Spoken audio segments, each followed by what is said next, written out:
la PLLJ, mais à chaque fois que je fais 1 km en vélo, je fais un mouvement. C'est parti.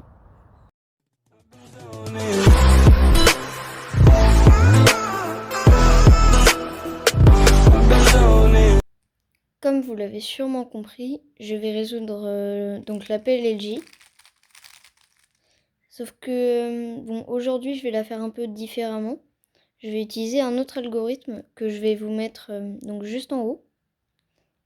Donc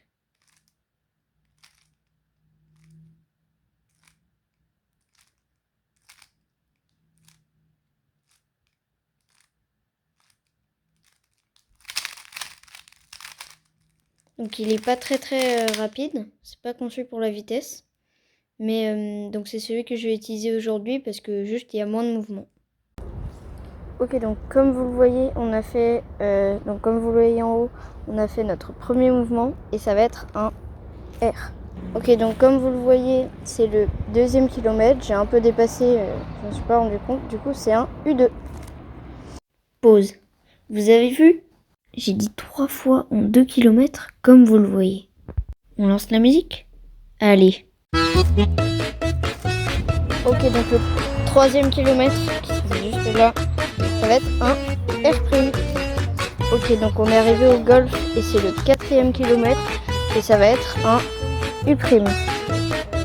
Ok, donc comme vous le voyez, on est au 5e kilomètre, donc c'est 5e mouvement, ça va être un R. Ok, on est arrivé au 6e kilomètre, donc ça va être un U2.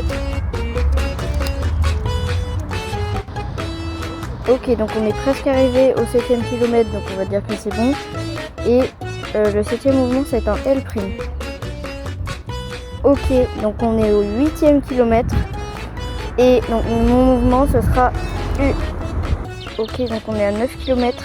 Et le 9e mouvement, ça va être R'. Ok, donc pour le 10e kilomètre et l'avant-dernier mouvement, ça va être un U'.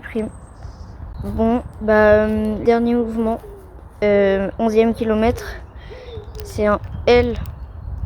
Et du coup, je suis arrivée chez moi, j'ai fait une boucle, je vais vous la montrer normalement juste là. Abonnez-vous.